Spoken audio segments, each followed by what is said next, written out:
4 shows ongoing at once, and we have finished the first. We are here to talk about... Is it the best of the bunch? Let's find out together with me, my good buddies, on the With Mates podcast!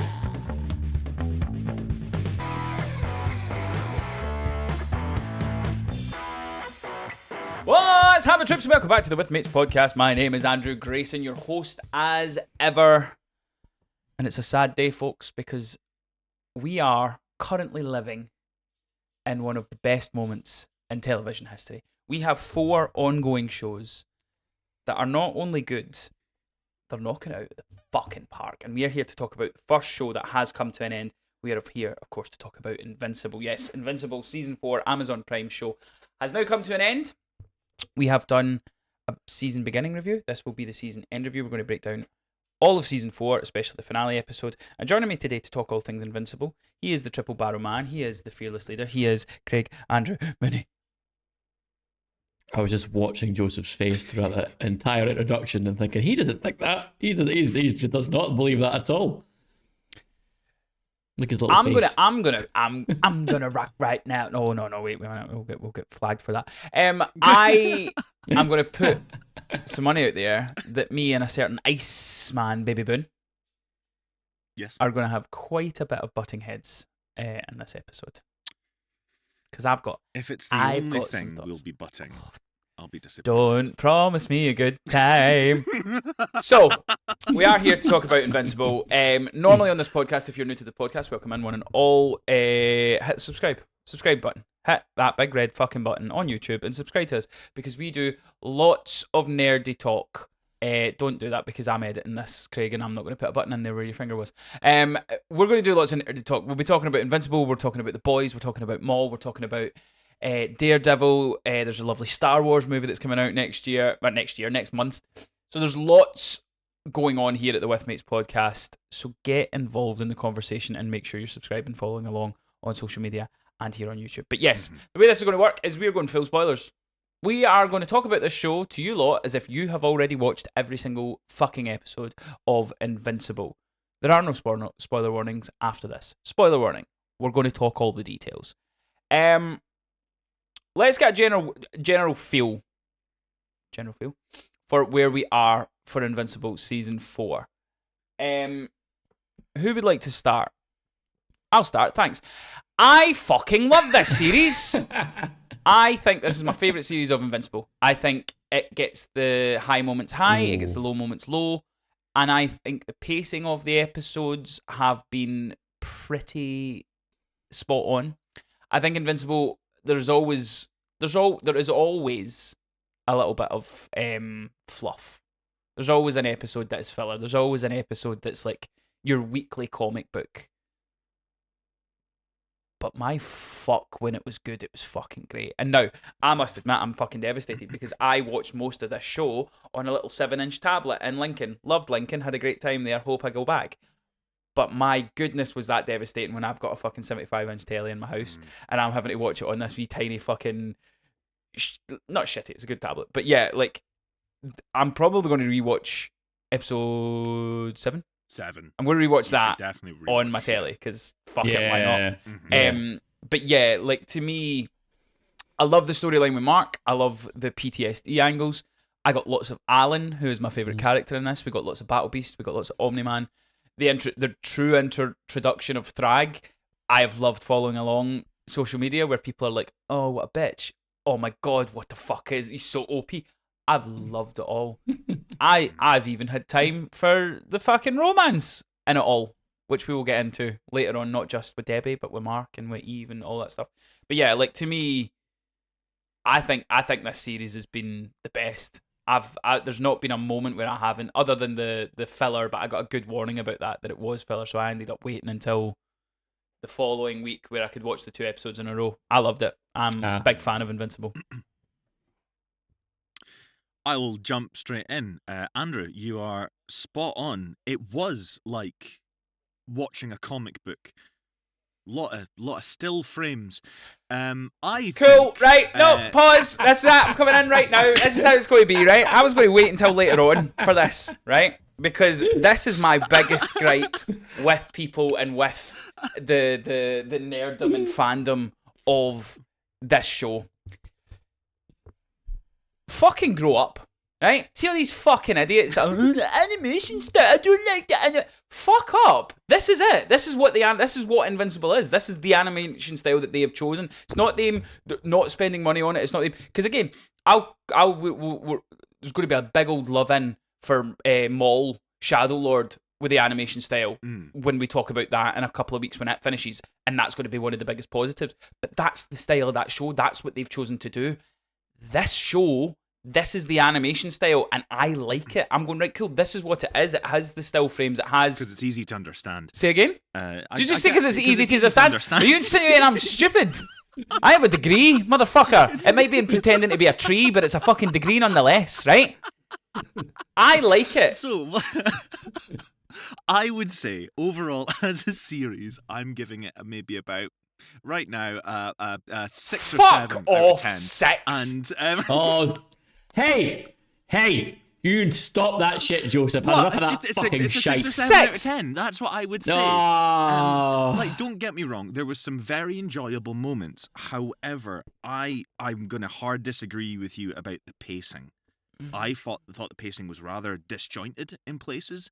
There was points where it was very, very urgent, and we didn't have time to feel the urgency. And like other story beats took quite a long time. But my biggest gripe was, I feel like that. Remember when we were really excited about like, oh, we're getting Invincible so quickly after the next? I feel that is hampered this season. No. In my opinion. But I agree with you on Thrag. I very much like Thrag. I liked, people who don't normally watch big animated shows getting that amazing punch and all the beautiful line art that happened with that punch. But that's like watching any like first episode of an anime. You'll get that. Beautiful. I love what Lee Pace is doing. I wasn't sold on him initially, but fuck man, he does good. I think the voice actors are doing a tremendous job with this season. But I am nowhere near as invested as I was 6 from season 1. Fucking grow up, mate. What are you talking about? I'm just going to just for the listeners, and especially for Joseph, right? Let's run this down. Episode 1, 8.2. Episode 2, 9.3. Episode 3, 8.1. Then we get the fucking filler, 6.6 for episode 4. Then we got a 9.8, a 9.2, a 9.9, and an 8.9. What? I mean, last time I checked, I didn't base my enjoyment off of critics. This isn't no. This isn't critic score. This is IMDb. That's IMDb. This isn't critics. This is IMDb. This is people. This is like 17,000 reviews and stuff like that. They're not me. No, I understand they're not you, but there's a difference between not sharing an opinion and going so far fucking left that it's like... That's not left. It's middle. No, it's like no. middle. If we're all up here and you're back fucking here, that's left in the scale. If you're at a 10 up here, 6 is this way, right? It's not a 6 out of 10. The two. No, I said a 6 or a 7. It's not, out but of 10. the 6 shouldn't be 7. Even that is like, what are you talking about? Because on our scale, 5 is okay, 6 is good. It's not good. It's so much. It's so much better than good. You're at it. It's good. No, you're at it. You're absolutely at it. It's not The Boys though. We'll talk about that another time. But I just, Craig, come on in. Give me your opinion. Calm me down at least. Yeah. For the listeners, I'm still here. Lol. I'm, as always, the mediator, the middle ground with these things. I kind of see both points of view, I must admit, when it comes to what you're saying.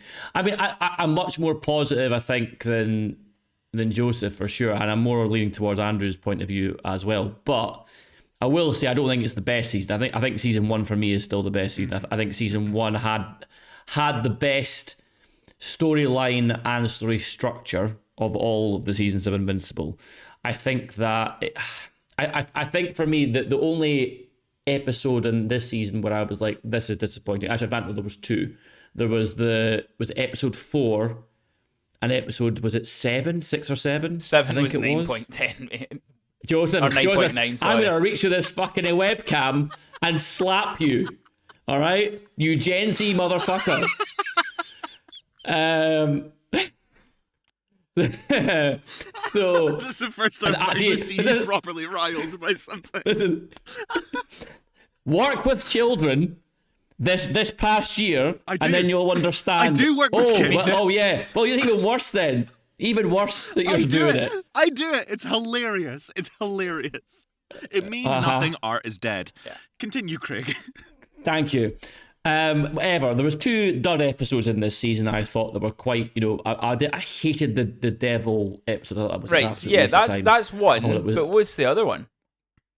There was another one that was a waste of time as well. Hang on. Let me I just genuinely go don't think through there is, mate. episode. Is it when Omni-Man and Oliver were having son-dad time? No, I didn't mind That's that the one actually. that you've said. 7. No, what? It wasn't that one. Or I don't 6, think. sorry. Maybe I'm wrong. I think for me though, like the season as a whole, I just don't think it was as strong collectively. But I think it did have one of like the highest moments of the season. I think episode was it what was the episode 7 was the big one. That was the big fight, that wasn't was it? when they fought the Viltrumites. Yeah, blew up yeah. the That for me is a high point of the show. That was a big episode, and I thought that they did the action style really well. I thought that it had stakes. I didn't know who was going to live and die because I've not read the comic books. So I don't know. So I was very invested in that episode, and I think that I'm gonna give a Paul argument here and say that I want to see more death of our. I think our main characters are too protected, and I want to see a bit more Here's of the that. thing, right? I've not read the books, but I seen a thing where it was basically like, where are we at with Invincible in terms of the novels that have been written? We are barely just past 4 and 5. No, in so those episodes, 4 and 5. Wait a minute, Five not so much, but 4 I'm meaning definitely, my but yeah. episodes. 5 was a bit meh So for me. What But happened yeah. to 5 again? That was the. Exactly. 5's 9.8. What are you on about? The fight Wait, with which one? fucking Conquest. Are you joking? Yeah, The probably fight was had it. the fight was the tail end of that episode, which did yeah, pick up. I see yeah. what Mooney's saying. That the start of that episode did take a while to get into gear. I just disagree. Again, like, we don't need to agree, but it's very difficult for me not to lose my temper. So what I was saying there is, in terms of where we are in terms of the novels, right? There's 3 big fuck off big novels and stuff. We're barely halfway through the second one, so we still have a book and a half to go. Listening to Robert Kirkman talk in the latest, I don't know if it was CinemaCon or wherever it was he was. We are promised, I think we're 7 series have been greenlit in terms of Amazon. He wants 10. Wow. So he still wants another fair. couple to do it. There's also a movie apparently that's coming out, a live action movie and stuff like that. There's going to be more spin-offs from different characters. That's something we can talk about on another. See, I don't want that. I don't want that. I want them to focus No. on The the shareholders, show. Mooney, It'll what be- do the shareholders It'll want? be after. It'll be after Invincible's done. It wouldn't be during. So it would Okay, be, I don't it mind would be that after. as much. So but in still, terms of like wanting deaths and stuff like that, like who are you wanting to die? Like who needs to go?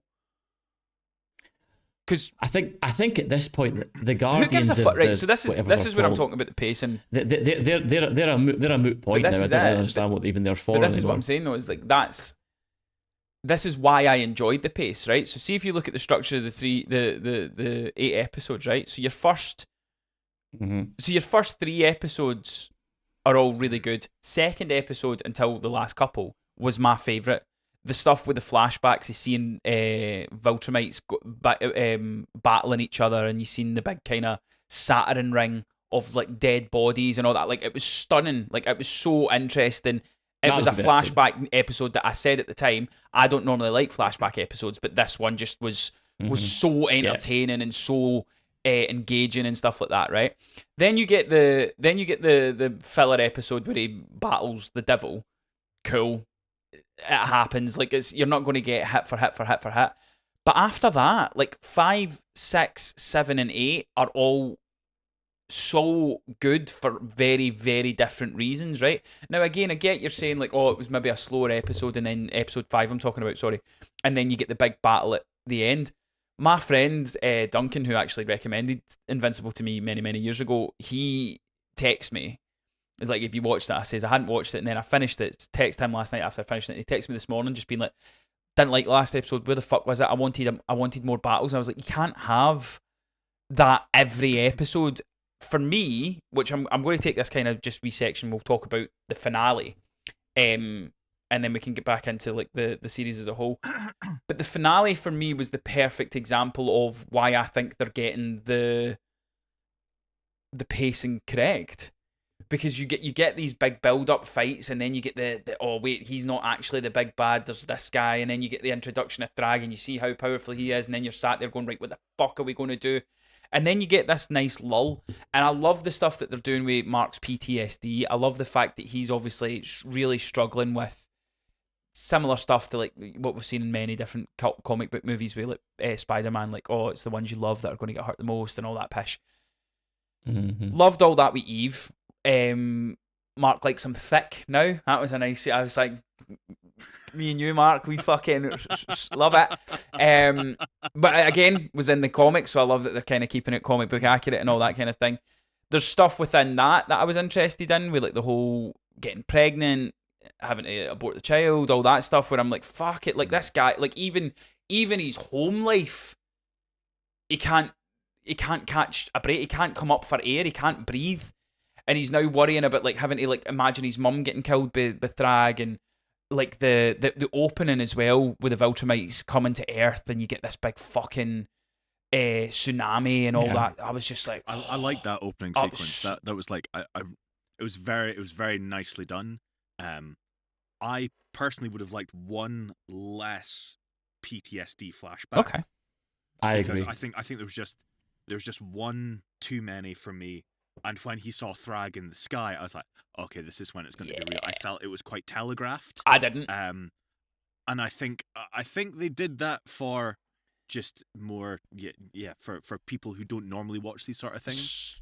Would you like a little? I don't know if you know this about the comics.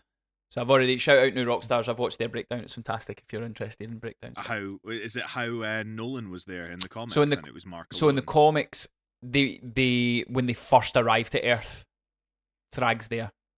So what they do here is obviously give you this PTSD shock moment of him thinking they're there and thinking this is going to happen, and it kind of pads out Mark's trauma, and it gives him such a heavy load to lift in terms of what he's dealing with and stuff like that. I really like that, and it seems to be. See, I enjoyed that as well. I like how they changed that, as opposed to it's like he's doing a Leonardo DiCaprio and going from one battle after another, but they let him have that lull and let him sort of sit with like what he's gone through. And then what I really like, because I knew that I kind of knew how the comics went, not from reading them, but because I remember looking at them ages ago before Invincible started, and I knew that Nolan was there, and I think it made Mark's decision at the end more impactful, that his dad wasn't there to kind of influence them. The fact that he had to make that decision on his own to defend Earth, to basically go, yeah, you guys can fuck around. I called it as well. I was like, see at the end of episode 7 where he's like, oh, they're going to Earth. I'm like, they going fuck. Like I was going, they've seen that Mark's strong. And they're like, cool, that's the planet. We're going to go and fucking shout out to Krieg though. Everyone, like they're all like, we're going to get jobs. We're going to wear suits. Krieg's like, I'm going to become a biker and fuck a biker chick and smoke and wear an eye patch. The dude has got it sorted.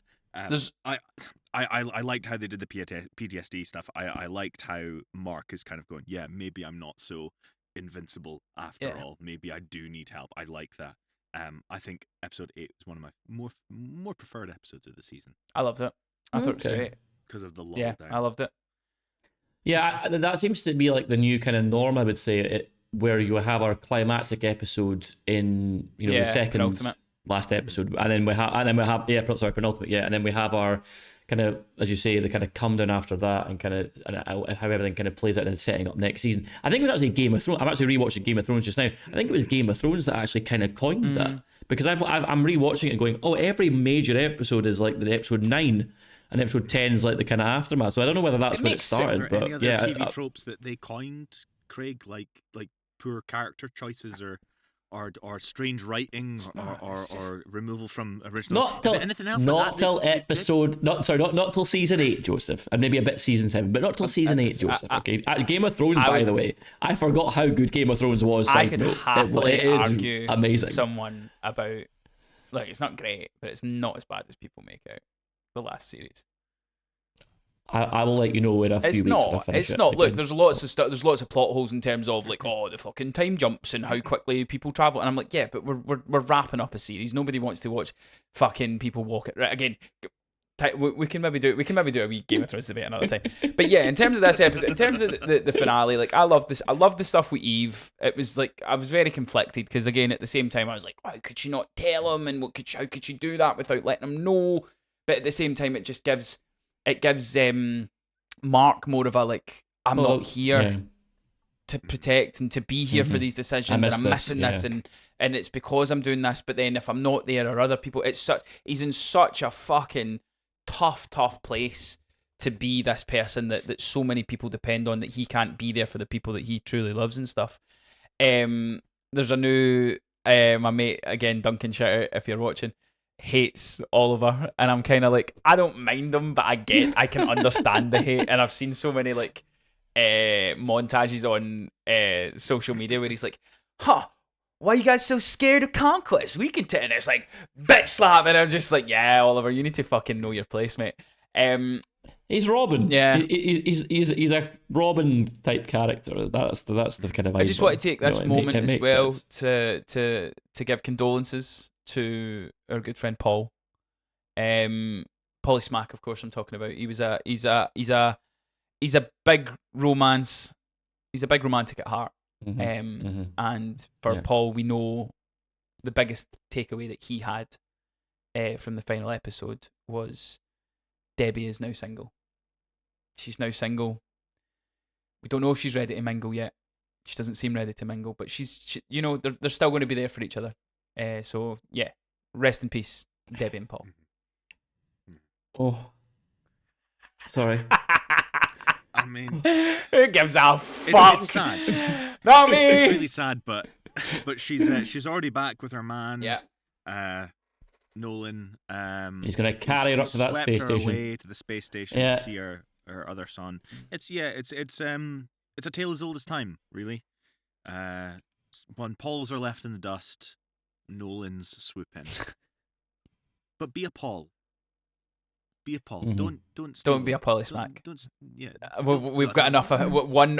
No. One is enough. We don't need any more Polly Smacks. Polly is at 1 in a million, and let's keep it that way. I will say something pivoting from the gripping love story this season. Another love story between Alan and his missus. Oh, such a good episode. Yous are at it. 6 out of 10. I didn't say 6 out of 10. 6 or 7 out of 10. Like, it's just like.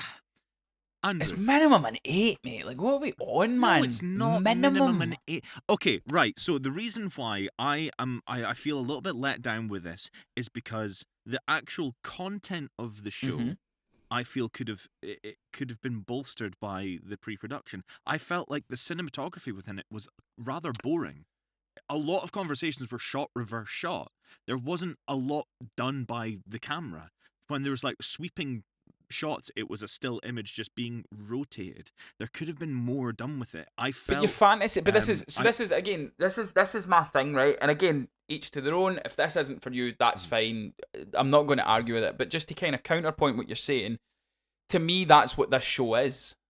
Do you know what I mean? Like, if you look at the animation style from season 1 to now, it's improved so much more, but the style is the same. You have these shots, like, again, because it's been spoken about so much on social media, I'm noticing it more, where like you'll have a Viltrumite flying and the people in the background aren't moving. But I'm like, ultimately, I'm not watching the fucking extras in the background. I'm not watching them. I'm watching for the plot and stuff. I'm not speaking about that. I'm meaning there's a shot of Alan near the end of the episode where he's now head of the council of coalition of planetary fuckery, whatever.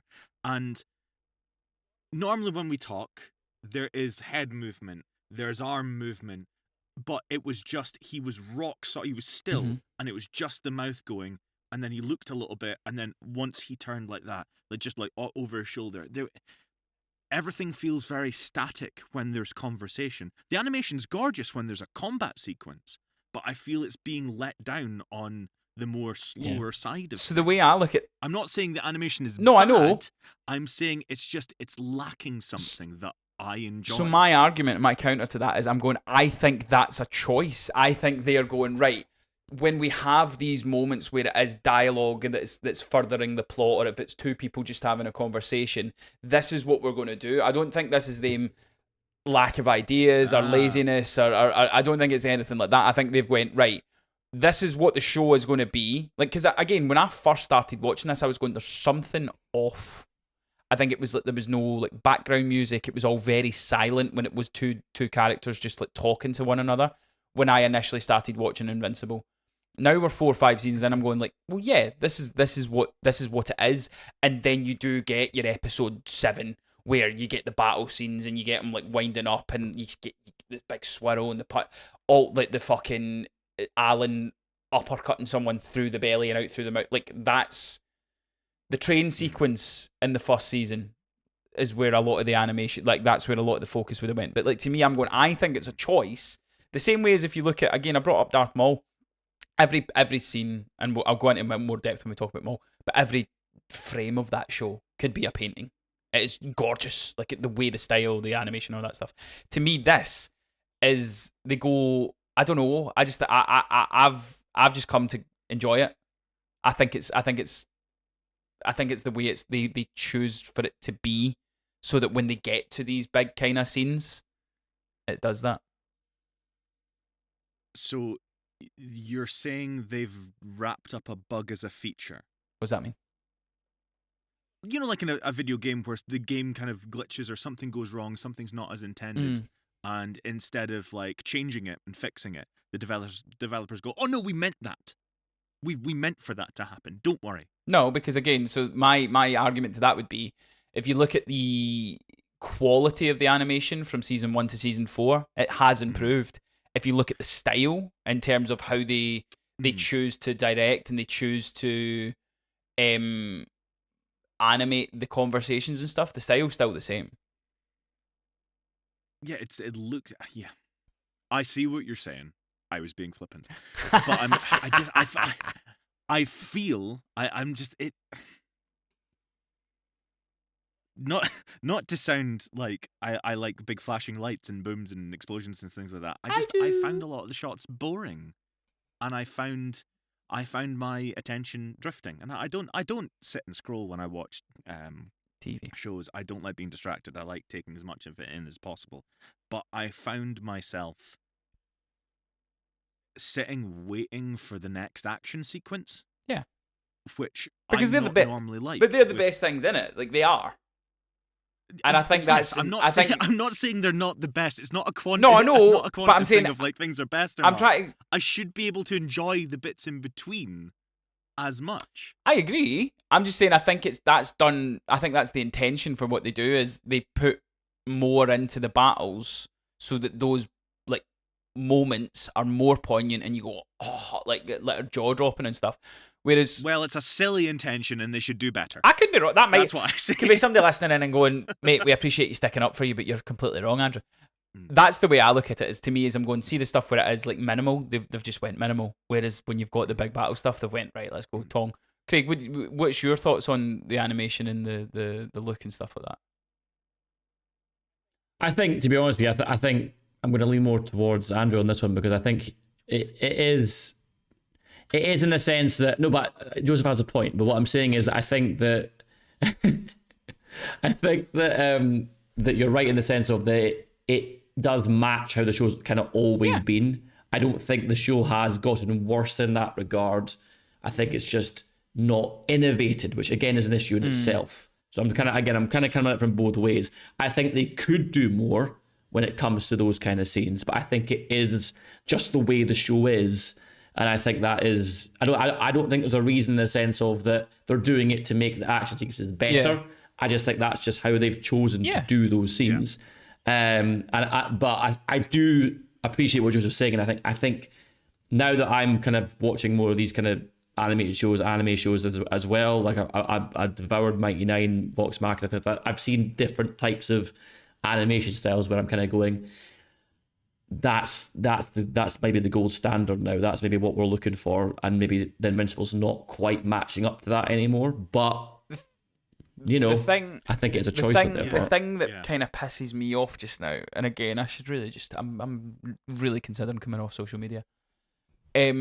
I've seen so many like people like talking about like, oh, if you add in shading and you do this and you do that, it looks so much better. And I'm going, they don't want to. That's not their project. That's not what they're doing. If that's what you want to do, that's fine. Go make your own show.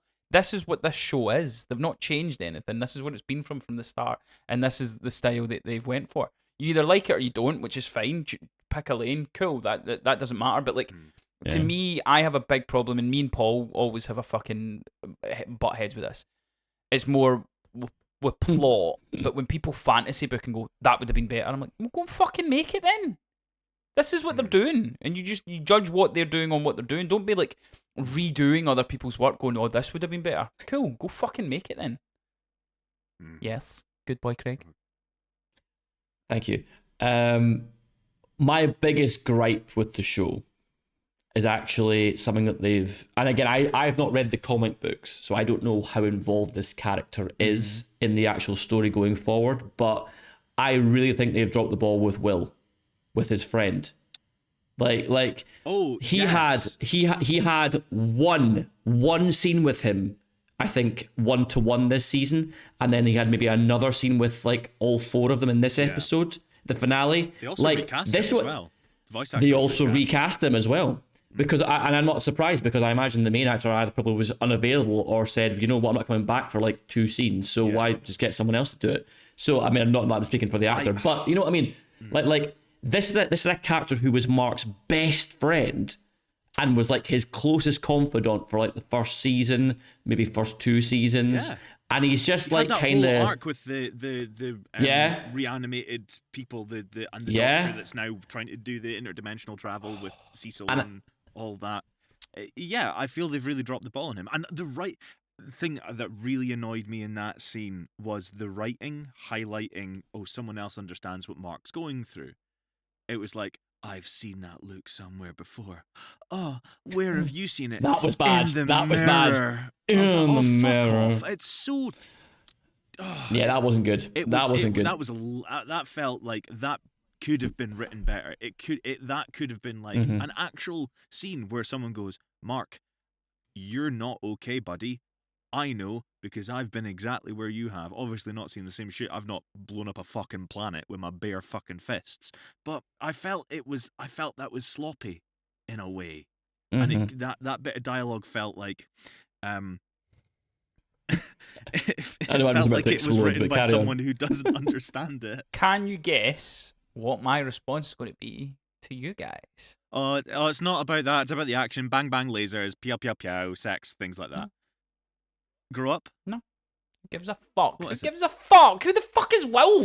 You said earlier it's about his PTSD. You said that you loved that element. That could have helped fire at home. Brev. Not disagreeing with the mirror line. Yeah, dumb. But we're past Will. Right, we're past high school. We're past best pals. Yeah, we're past robot guy. We're past him. Mate, we're not past robot guy. He's still up in mate, we're fucking past him. Right, Frag is just there. He's just there, and I've seen he's fucking. Yes, and but nothing happened. He's got bigger things to fry than little fucking recast Will. What does Mark need? He needs something to remind him of who he was, his human self. That is your childhood friend that has been with you. And we've not established any other friend for Mark. Eve is that person now. Eve is that person. It's not Will. Will can go in the fucking bin. Eve can be that person too, but she's also a superpowered being. Will is normal and a human, and therefore, So what I'm saying. No. So what Craig's trying to say is Mark has got 2 sides of his life. He's got the superpowered life that Eve can relate to. He needs someone in the human life that is Eve not human? From his family that he can. She is human, but she's super. Of the two, he needs someone with no powers to relate to it. Of the two, who's more relatable? the human with superpowers or the human without superpowers. It's Superman needed the human side of his mum and dad to be a good. He's got his person, mum. pretty much. But he's not going to worry his mum. He doesn't want to worry his mum. He's Who's shutting Will? his mum Who's out. Will? You need- Who's Will? What is he? Who is Was he? his Nobody best cares. friend. Who cares? Yeah. But You that's are the problem. deliberately missing the point. I'm not. Jason. You're I'm not. deliberately missing I'm the not. point. I'm not because right. Do you want me to tell you why I'm not deliberately missing the point? Right? You want me to tell you my biggest gripe? It's fucking insignificant. Like Will, who cares? But it adds a different dimension to the show. It adds more to the show. It adds more to Mark's I don't think it character. does. It gives him more. And I think that, especially with the way his character's going, he needs that kind of person in his life. But the fact that they've essentially slept on that relationship for the whole of the season will have a problem for next But season. you're talking about it as if it's done. They can do that next season. But they've slept on it for an entire Because season. there's been more That's not significant okay. things that we've had to cover. If you look at it, right, this is all hypothetical because I don't know the books and stuff like that, right? If you look at season 5 and you go realistically, that's him. He's now at the end of season 4. He's now at the peak of PTSD, fucking like stress, like he's at his limits and stuff like that. So season 5 could, and I hope it's not because who cares? That could be used as the him trying to refine himself and stuff like that. I personally don't think it would have. You're talking the episodes that you've said were the most dull were the ones where it was taken away from the main storyline of what we were doing here. I loved the through line of this being this idea, and again, I watched I seen a reel about it where they were like, oh, when you're repeating villains over and over again, it gets quite dull. That was a conscious decision because you're now getting to a point where he's like, right, if I don't end these people, they're going to come back and hurt the people that are closest to me and the people that I love. So that's really clever. And then you see this guy, this dichotomy of him going, right, when he killed the civilian in like say it's episode 1 or 2 or 3, that had the squid head, where he's like, is he becoming his dad? But he needs to do this to protect the world. And then he meets this guy where even if I do everything I can, I'm not going to defeat him. Will's so insignificant at this moment. He's going through all this to maybe get to the point where he needs to rediscover that. To me, that's not taking anything away for this series. I've got... Right, okay, hi. Right, okay. I'm going to illustrate my point with the show itself. Okay. Right? In this episode, who did Mark see in all of his PTSD visions? He saw his mum, he saw Eve, and he saw Will being killed. Now, if that is the 3 most important people in his life, why have we... That's what the show is telling us. He was by showing that. Yes, it is. When did he see Will? When did he see Will? When did he see Will? At the end, in the courtyard When scene. he was with him. It wasn't just because he was like the most important people in his life. The most important people in his life are his mum, his brother, and his dad. What? No. It wasn't because he was... What? No. So when he was right, so you're giving significance to who these people were. I'm not saying he's not important to Mark. The way I look at it is it wasn't it wasn't a matter of he wasn't doing his shopping and all of a sudden the thought of, oh, Will might die. When his mum was killed, he was standing having a conversation with his mum. When Eve was killed, they were on the roof having burgers, and Thrag was... It's circumstantial to where he was at that time.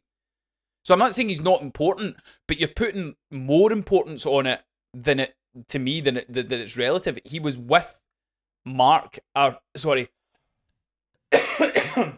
he was with Will at that moment in time, and obviously he's closer to Will rather than the robot guy, because he could have imagined the robot guy. But to me, I don't think that takes away anything from this series. That Will was at the bottom of the chain. Because again, if you go in importance, even his mum and his brother wasn't there. If his brother was standing next to him, it would have been his brother. Like that's my point. It's circumstantial to who was there at that time, and at that time, it might have been Will that was the most important to him. I think Eve might have been with him, so that kind of contradicts what I'm saying.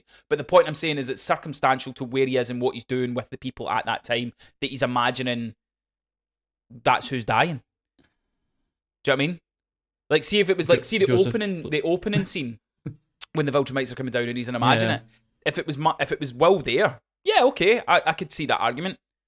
To me, I think it's circumstantial to who was with him at that moment in time. Yes, Joseph. I can see both sides of this. I'll be the mediator for a second, because there's evidence for it being circumstantial. He's away from home. He's thinking about Earth. Worst case scenario: Viltrumites fly down, fuck everything up. He's with his mum. Thrag could be there. He's with Eve. Thrag could be there. He's with Will. Thrag could be there.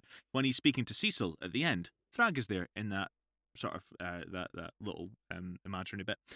So yeah, it could be circumstantial. But I mean, your opinion, Craig, and I will share this opinion, is that Will is an important character, or should be an important character through the narrative of Invincible. Should be. That's what we think. That's our opinion. It's Andrew's opinion that he's not. And I find it very interesting that on the Withmates podcast we've become a dictatorship where we're not allowed these opinions. and Andrew's opinion goes above all. You're allowed your opinions. I'm allowed to say that they're shite. Right? This isn't new. I've literally got multiple songs about how your opinions and your takes are pish. Yeah. So I mean, really, this really starts my campaign. With Yes. Vox Machina on the horizon. Get your buttons out. We're getting the campaign Get my going buttons early. out. Yeah. The election's coming up. Yeah. But no, I can see both sides of it, and like, I do. Yes, we're going fantasy booking. I do wish there was a little bit more with Will in that last episode to have that little bit of human connection, because obviously he can't have that with Cecil, because that's kind of Cecil's fucking weirdo. Walton Goggins doing a fantastic job with that character. Holy shit! But fuck Cecil. You can't have it with his mum and all that. But yeah, I think there needs to be that human element to Mark. So the other thing I want to kind of bring up as well, and I think the reason I'm not really arguing against it vehemently, but the reason I'm so, it's more this idea, because again, I would love to kind of, when we round up the podcast, I'm going to go through the positives and the negatives, and I just, like, to me, again, I've kind of said this on multiple podcasts, whenever I score something, I kind of score it with the idea of, right, what's good and what's bad. To me, I don't think there's a balance of good and bad that would rate this a 6. I think there's far much more good in this than there is bad. So when Craig was like, oh, one of my hindrances with the show was a lack of will, I went, that's so small scale in terms of what it does well in terms, and I know, Craig, you're not saying it's a 6 and stuff like that. The one thing I wanted to bring up about Cecil was, so again, just going by people's reactions online, everybody seems fairly favourable about how they are adapting it from the comics to the show. Even some of the things that they're changing, they've really enjoyed and they've helped it. But the one thing that they missed out, which I'm hoping and I think will come back in season 5, because it does look very, very important, is the moment with Cecil and Omni-Man where he's like, get the fuck off my planet. When he goes back to the Pentagon, they're all there with all the different variants of Invincible, of Mark, as robots. So like the Invincible War that happened last season, they're transforming them all into these like fucking robot things and stuff. And again, I completely forgot about it. But apparently that's what happened after that meeting between Cecil and Omni-Man. I hope they do that. You've just reminded me of something. You remember when they were gathering all the weapons to fight the Viltrumites, the things that could fuck up the Viltrumites? Good episode. Do you remember the nerve gas that they had on Earth that they just conveniently forgot that fucked Mark up because he was a Viltrumite? Yeah. There was something that debilitated him. Where the fuck was that? The other thing that we need to talk about that we've not talked about, because I was good boy and watched the full episode. It wasn't like The Boys where I didn't realise a certain character had lived when he actually he lived. Yeah. The lovely after credit scene, which I really enjoy. They have a lot of fun. They have Conquest. Sorry. The lovely after credit scene. What? Did you not get that reference? No. I was talking about the animation style. So in that the classic Invincible thing of the character was talking, and then he brought his hands up to here and then carried on talking so that you could. This goes back to like, I'm sure season 2 there's a bit where Mark goes to a Comic-Con and they make the joke about it, and I'm like, yeah, fuck you guys. I don't think that was a joke. I think it was a red flag. I think it was a call for help. I liked the post credits. I'm moving on, so Yeah, it was a good scene. I liked It was a good bit scene. where Conquest was dead, and they sort of did that Yeah. like smash zoom towards his grave, and was like, no, he's still fucking. Yeah, alive. that was a good one. I liked that. That was good. Yeah. I physically balked at Conquest ripping out Mark's guts. That was very fucking cool. I think what's his name? Is Dean Norris? Is that the voice actor for Conquest? Jeffrey Dean Morgan. No, Jeffrey Dean Morgan. Yes. Yeah. Dean Norris is fucking the Chuck's son. He's Walter White's brother-in-law. Hank in Breaking Bad. Yeah. Fucking idiot. Yeah. I think Conquest was He'd terrifying. make a good voice. He'd be a good voice on the show, actually. Of the voice, I thought it was fucking fantastic. I wish Mark and Nolan had kept their badass space beards. They looked cool. I liked Fuck it. off. Mark's did not look. Mark's was a prepubescent patchy fuck. Mark was like my beard. I didn't want to say. Representation for us who can't grow proper beards. We need that representation. In Shave that media. shit off. No, so the one I wanted to talk about was the final one with Alan getting the message from, is it Theoden or whatever? He's the fucking guy that died. Thorgan. Optimus Prime. Yeah, Optimus Prime. Yeah. When Optimus Prime sent Alan a message. Thaddeus, thank you. What a cliffhanger. Like, it's great. Because it's now at a point where, like, Alan is my favourite character. I think Alan's fantastic. He's kind of taken on a much more serious role by the end of this series. I much preferred him, the buddy cop shit with him and Nolan, and then he was just shagging his missus and Nolan couldn't sleep. Loved all that shit. But he's obviously in a much more serious role. He's now got the virus that could kill, but it's going to kill everybody on Earth and stuff like that as well. It's like, it's fucking mental. Like, it puts him in a position now where you don't know where he stands. He seems very much like against it, but like ultimately it's like do we end this? And then Mark's made this decision without consulting him, and like I'm so excited for what's to come. And it kind of takes me on to like how we're going to round up the episode. Like, to me, what are your, like, anything that we've not spoken about, like highlights, lowlights?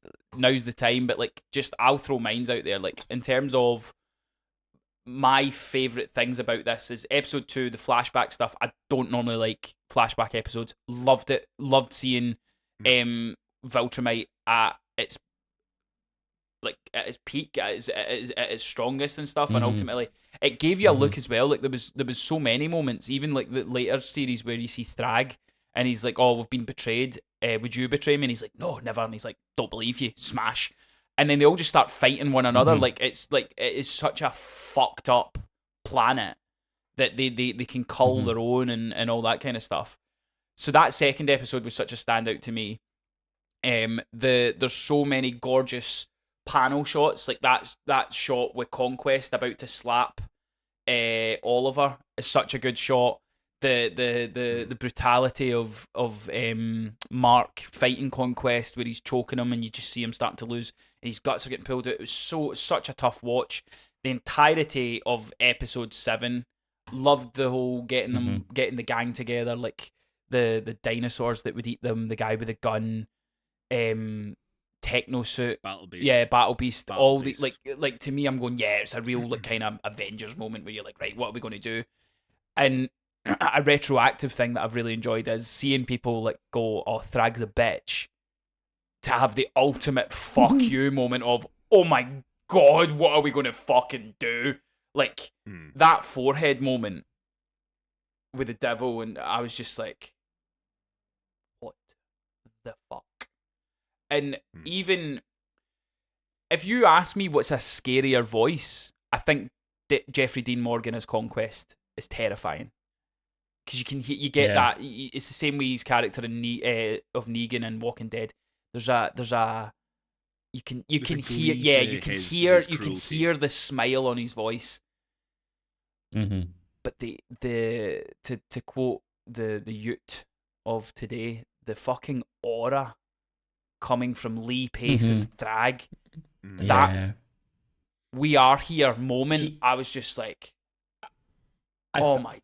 I think for me, that he showed in real time with the audience as well. He showed why he was chosen for the part as the character kind of went on, because you can, as we learn more about the character, we realize, okay, he's a ruthless, brutal person, but he actually is methodical, thinking about the future of his race, how we're going to preserve this race, and actually has like an intelligence to him about like what to do next to kind of help to compromise and save the people, not just like go out in a blaze of glory as most Viltrumites would want to do. So I think that to have that voice, it kind of just became more apt as it went on. And I think for me as well, that I mean, I echo everything Andrew said about my favourite moments of the season. They were all the same, by the way. But the one thing I would add is that I am so fucking excited for this whole subplot of the Viltrumites being on Earth and just kind of being in the society and undercover. And just we don't know where they are. What did he say? There was like that's going to be 30 great. or something, like 37, I think there's left. 37, yeah. There's also stuff to do with I can't remember her name, but the main female Viltrumite apparently. I've seen some stuff about that. She has that's quite a thing for Conquest's killer. But yeah, I think for me, the other highlight again, the voice acting is terrific. I fucking love it. Anytime I get to see any kind of behind the scenes stuff, like the scene, we didn't really talk about it. I'm assuming it's because Paul's not here. The scene where Omni-Man comes back, and first kind of speaks to Debbie. That performance from her was utterly fantastic. Yes. Sandra Oh, man. Sandra Oh, like absolutely killed it. So yeah, to me, again, opinions are opinions. What are you going for? Oh mate, it's fucking 9.5 out of 10. The only reason it's coming down is episode 3 or 4. If you're given a half mark, I'll give 8.5. I'll go 8.5 out of 10. Any more highlights or lowlights that we've not covered, Joseph, before you give her your score? I will say, to agree with you, like, Lee Pace, Thrag, utter goat. He's out here aura maxing real fast. Like, he's utterly fantastic. He's just picked up right where Paul left off with all his Gen Z nonsense. That's what Paul's doing the last couple of episodes as well. When we were first introduced for him, and I was like, I love Lee Pace. Ever since seeing him as Thranduil. Is it Thranduil in The Hobbit? I think he's Legolas's dad. No, he's not. He's Ronan the Accuser. And Guardians he's of the... Legolas's dad. He's Ronan the Accuser and Guardians of the Galaxy. Whoa, hold on. Let's take the worst thing that he's known for. He's better. Not bad in Guardians. I've never seen Foundation, but I heard he's good in that as well. Pushing Daisies is apparently fantastic. Lara goes on about it. Like, she's like, every time Lee Pace is mentioned, she's like, I loved him in Pushing Daisies. I'm like, I know. I've seen Pushing Daisies. I like Pushing Daisies. He's fantastic. Anyway, when he first started, when Thrag was first introduced, I obviously saw everyone being like, oh, what the fuck is this? I was like, wait. Let the boy. Have you seen who he's been? It's gonna be great. Rumored to be cast as? James Bond. Nope. Who? Think more superpower villain. It must be in DC. Surely, he must be going across the pond. Someone in DC. Charles Xavier. Oh, Magneto. Oh, I could see that. See that. Especially if you're going like the X-Men 97 kind of look. The long hair and stuff like that. Yeah, I could see him doing that. Don't know if it's true, but that's a rumor I've definitely seen. Yeah. No, we can't. Michael Fassbender's Magneto. We can't just leave that behind. We can. I'm afraid. Yeah. Highlights. The action scenes were stunning. I'm actually enjoying Seth Rogen's performance as Alan. Yeah. I'm not a fan of Seth Rogen. I'm actually enjoying it. Have you watched the thing on Apple with Seth Rogen? I have not. I've not had time. I'm currently now finally watching through Scrubs, the new season. Nice. Been watching through The Pit. The Pit is fantastic. The Pit is phenomenal. Scrubs. We'll save it for the catch up, Joseph. Save it for the catch up. Yeah. Next week. I've really said everything I have about Invincible. It's not the best season of Invincible, but you know what? If you want action that plods along at sporadic rates, go for it. Watch this. It's a good show for that. I mean, if you want a show where a character's goggles mean fuck all, why does he have them if they keep breaking? Why do most Watch the show. superheroes have got costumes? It's just for show. It's the brand. Just No, name okay. it. This is where the but boys. think about all the shards of glass and plastic that could go in his eyes. It's not. But safety Joseph, compliant. don't you know he's? And then I'm gonna put the logo in here. And Yeah, then I'm you're gonna put the logo in there. there. Yeah. And then you're going to keep this bit of us saying that. Oh, 100%, because that's funny. That's content, mate. Yes, it's lazy editing. Yes, it's fucking stupid. But that's my type of humour. Yeah, what I want to do watching this, I kind of want to sit you both through Gurren Lagann, No. which is my favorite anime. No. Because it's No. only it's so good. If you want senseless action, it's got it. I don't Okay. think this is senseless though. Okay, it's not senseless. It's perfectly poised and Gurren Lagann is one of the best animes ever, and I will die on that hill. It's so Give good. me a score. For Gurren No, Lagann, 10 out of 10. for Invincible season.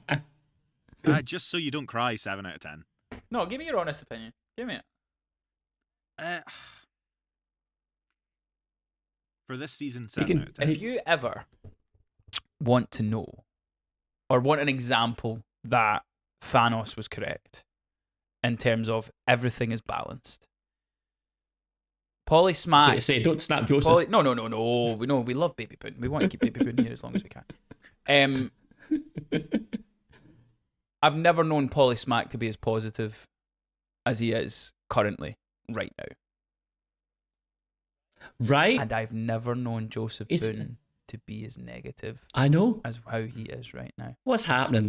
What is happening? But one thing I'm you can turning always bitter count now. on is good old Andy Grayson fucking loving this nerd shit. Fucking 9 out of 10, 9.5. It was fucking brilliant. Loved it. Can't wait for the next series. Minimum, we're getting another 3.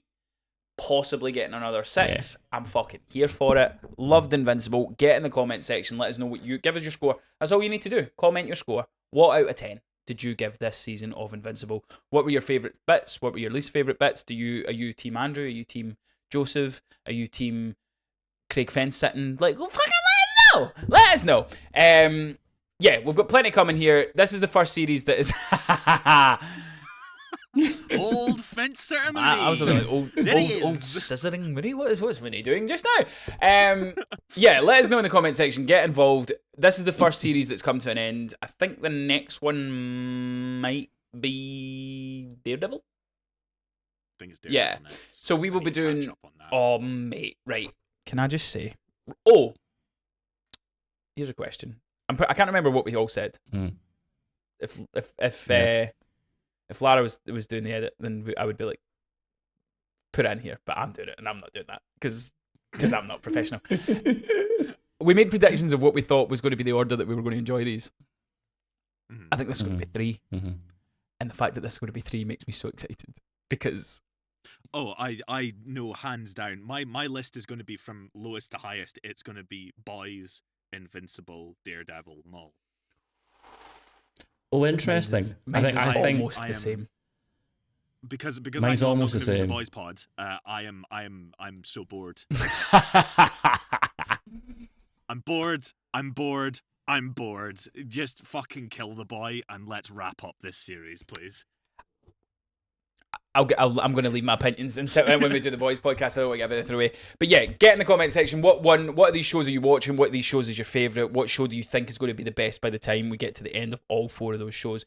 Get involved in the conversation. Hit subscribe if you've not already done so. If you want to follow us, we're at @AndAlphaGray on social media. We are at Joseph Boone, Joseph with an F, and we are at Craig Andrew Mooney. But most important of all, follow the podcast at WithMatesPod on all social media platforms. Hit the subscribe button. We have got some really, really, really exciting stuff happening for the podcast very, very soon, which we will share. We've got 4 podcasts going on just now. As I say, the 4 TV series. We're going to be doing Mando and Grogu, the movie. We're all going to go see that, so we will do an Yes. immediate TikTok reaction when we come out of that, because we're all going to go see that together. We're all going to go to the IMAX and hold hands and eat each other's popcorn. It's going to be fucking fun. Can't wait. I'm not sitting next to Paul. And yeah, I will. there's lots of other movies coming out. Keep your eyes peeled. We do a lot of trailer reactions on TikTok, so go over to TikTok and see our trailer reactions because there's some biggies coming out. Where's my fucking Doomsday trailer is what I want to know. Where is it? I'm having to dodge all the leaks. At CinemaCon, that's I'm what it fucking was. dodging everything I can about it. But yeah, get involved, hit subscribe. Thank you so much for watching. Thank you so much for listening. We'll see you next time. Latest on the Menji.